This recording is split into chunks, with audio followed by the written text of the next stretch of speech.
13. Hope.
Okay, Brendan, we've just seen some snippets of your launch event in Amsterdam.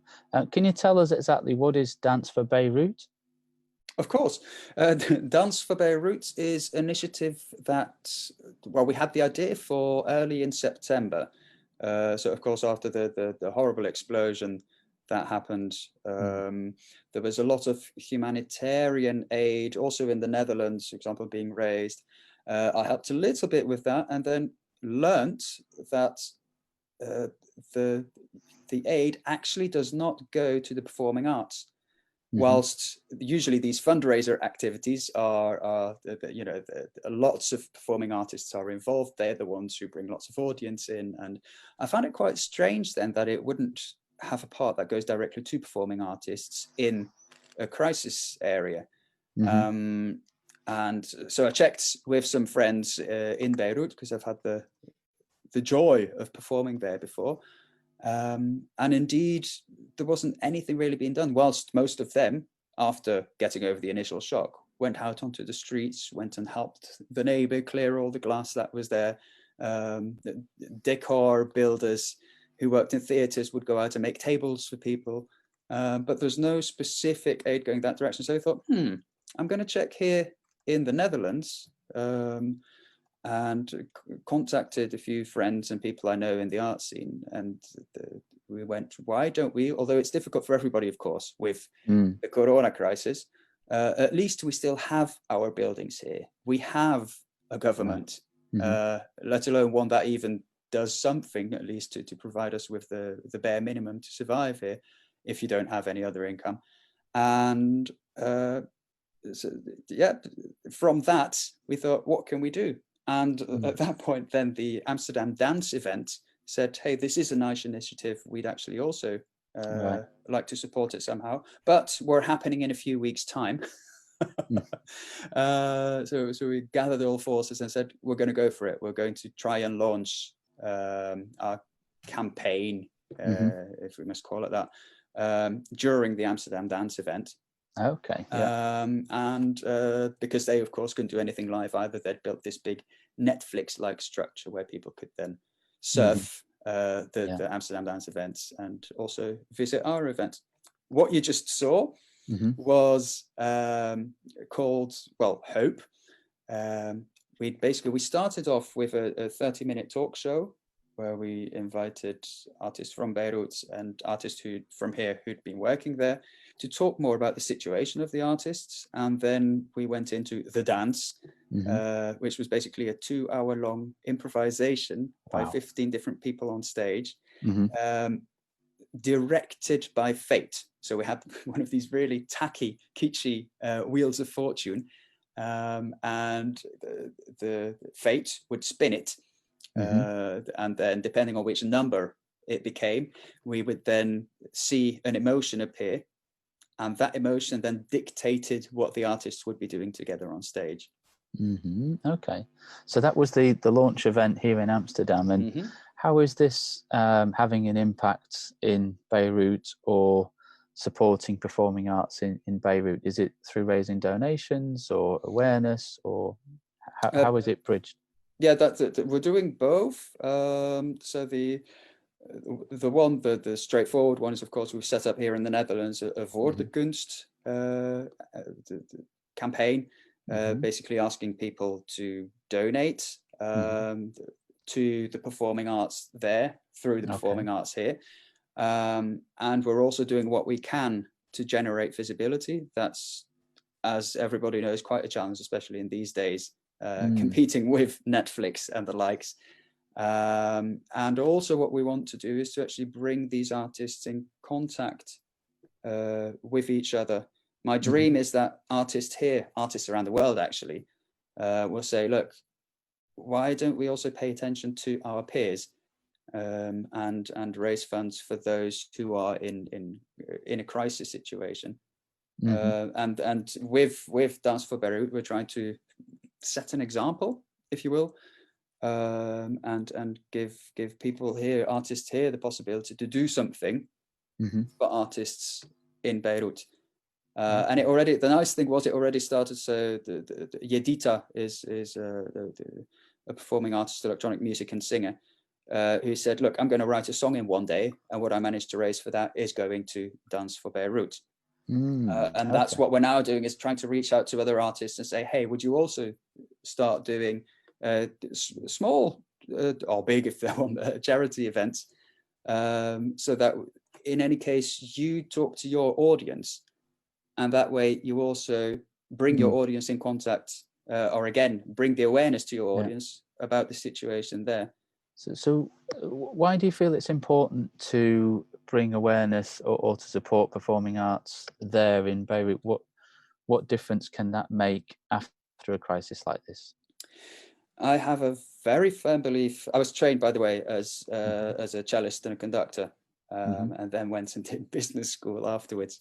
But I've learned that the impact of arts in general, specifically performing arts, can be very big on the audiences. It's a responsibility to be the mirror of society, actually to create, as UNESCO calls it, intangible heritage.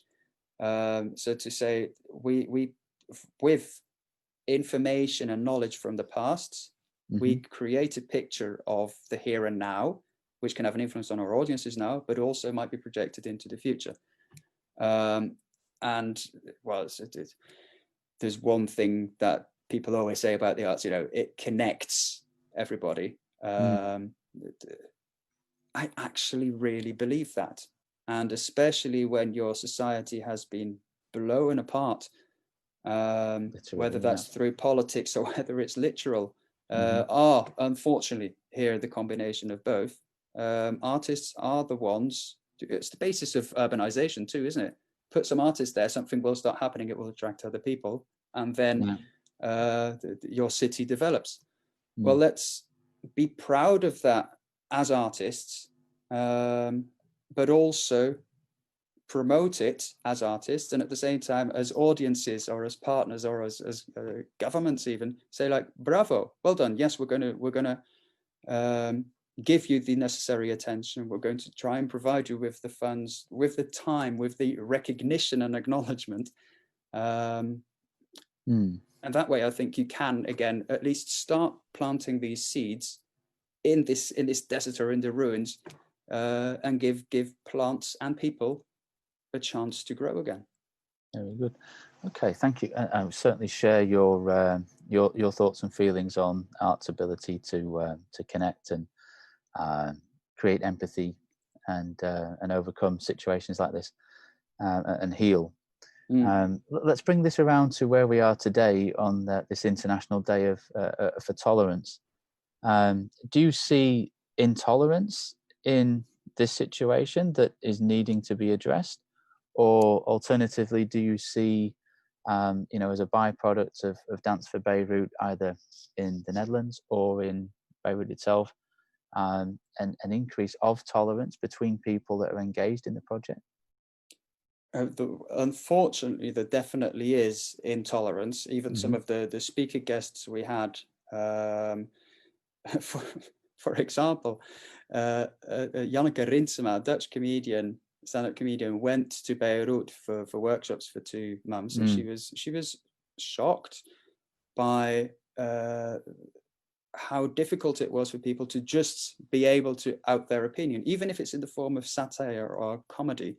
Let alone then other speakers we had who work in the club scene, the LGBTQ community.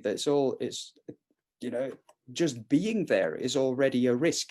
Just going to a party is already a risk. Speaking out is a risk. So is there intolerance? Yes, most definitely. And it's also supported by a lot of fear, which of course, as you know, is often used by the powers that be, by governments, by dictators. Another one of our speakers said, look, in our country, in Beirut, we have, other countries have maybe 1 dictator. We here have 6. And they've drained everything from our country. They've stolen everything from our country. We have nothing anymore to rebuild it again. So then is that there's also an intolerance towards the government. Completely understandable, but of course, how can you make it work? And there, well, it's spoken as a diplomat, it starts with conversation, but it also starts with being able to accept everybody the way they are, and at least try and listen to each other. Right. And that then is quite a nice bridge, I find, to having such an improvisation event, where the only way of making art together, of making music together, is by listening and taking whatever happens for that, what happened, and seeing how you can add to it and how you can then make your world a bit more beautiful. So do you have performers of different backgrounds, and gender and sexuality all mixed together? Can you comment that? Or? That's, yes, definitely. Yeah. Well, in the personally, the projects that I've been setting up in the past, often in the context of the classical music rave, for example, we were asked to do the music for the, back then it was still allowed, the official fireworks of the city of Amsterdam. And there we took musicians from all parts of the world, put them together and told each other, like, look, bring 1 song from your culture, and you have 1 day of rehearsals to teach it to the rest. So none of the music will sound the way you normally have it sound, because it's going to be with instruments and musicians from all over the world. But that worked. Especially, we noticed with the audience was very international too. It had tens of thousands of people in front of the stage, and you could immediately spot which one were from an Arab culture, which one from an Asian culture. It was beautiful when I sang a Belgian song to where I grew up, to spot a whole crew of Belgian people singing along with that song. And that, maybe even that event gave me the knowledge and trust for an event like this one, to just that we can put people together. That's the beauty of the language of art, because it's not literal. Right. Even in acting, even in spoken word, maybe even in our conversation too, it's the way you look at each other, it's the way you move, and you can really, really play with that. And there, the idea of an emotion, and now we're open and friendly in our conversation. Imagine the fate spinning around and my window breaking out and it raining inside.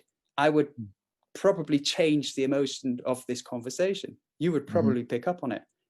And doing that live in a performance with people from all over the world, and actually seeing that they are every single one of them is able and capable of dealing with these challenges, because it definitely is a challenge, it gives hope. Okay. And I guess the things you put together with everybody, from different backgrounds collaborating, as we said before, if that becomes the mirror, the audience can see that and have that reflection. Okay, well, it's okay for us to collaborate and talk and share ideas and concepts too. Yeah. Now, where do you see this developing? So is this how long will this run for, and what's next after that phase? We're using Dance for Beirut as our first campaign of a charity we're setting up called Soladoreti. So you can sing it. Go. I don't have perfect pitch. I don't know if I hit the right notes, but it's Soladoreti. Okay. And because from this entire experience, we learned that there isn't actually anything like a global solidarity fund for all of the performing arts. Performing arts themselves, in every city even, have their own kings of their own little kingdoms. Even in classical music, it's different periods are approached differently, and they're actually different groups of people. That's only one part of music. You can see that as a whole, but then we haven't added theatre, we haven't added dance, we haven't added puppetry or circus and all that. Yeah. And I think it's very important as a sector that we manage to also speak with one voice. Of course, different things are important for different people, but in the possibility of saying, look at our peers in other countries, in situations which might be much harder than ours, but look at them, what they are doing as performing arts, showing the value of performing arts, proving the value of performing arts. And so what we want to develop to in the next few years is to actually set up a global network of performing arts, which already exist, but not with the target of helping each other, of trying to link up and say, hey, my audience can be your audience, and let's make it happen. Yeah, we share the same values at Art27 as well, art27.art. So let's just wrap up with where we're at and how people can find you, Brendan. So we've got, let me get this right, danceforbeirut.org. Indeed, yes. Okay, and then we also have a crowdfunding campaign, which is For de Kunst.nl. Indeed, yeah, that's a Dutch crowdfunding platform specifically for the arts. Right, and you can search for Dance for Beirut there, or if you're really attentive, you can do For de Kunst.nl projecten /11307 Dance for Beirut. But I think we're going to put the link on screen in a moment. That'd be wonderful. Make life much easier. You've pulled a lot of partners together for this, right? Amsterdam Dance Event you mentioned, Amsterdam's Fonds for de Kunst, Cello Biennale. Yeah, Classical Music Rave, Festival, yeah. Massive Music, Muziekgebouw, NPO. The National Music Instrument Fund, the Muziekgebouw, indeed. In total, we had about 14, 15 partners. Very special to us was that the Gromhouthal was made available to us, and that because one important thing to mention too, the artists here are also compensated for the work they do. Very often they're the last ones to be paid in situations of this, and that's in most situations. In most situations, true, yeah. And I think that's quite wrong. But what was beautiful is then that everybody who was involved with it said how they agreed to the equal rights, equal pay. Everybody got the same. Oh, very good. And I'm actually proud of everybody who was involved to say and some of them then also said, you know what, I can afford it, we're donating what we were earning here. Well, yeah, congratulations on putting this together, and let's hope that it makes an impact. I think, showing the difference between attitudes here and attitudes maybe in Beirut, and creating that contrast and mirroring both cultures will be beneficial in both directions. And then you've got the stage and the listeners and the audience and everything growing online. So wish you great success. May it continue and grow out globally. And in all of your other projects, Brendan, I wish you well in these difficult times in 2020. It looks like you are living through this age of intolerance with a smile, and that's what we encourage. Can't help it. Thank you very much. And of course, as we're very young. If people do want to follow us or share a like, etc., very much appreciated. There you go. You know what to do, guys. Thank you for listening so far.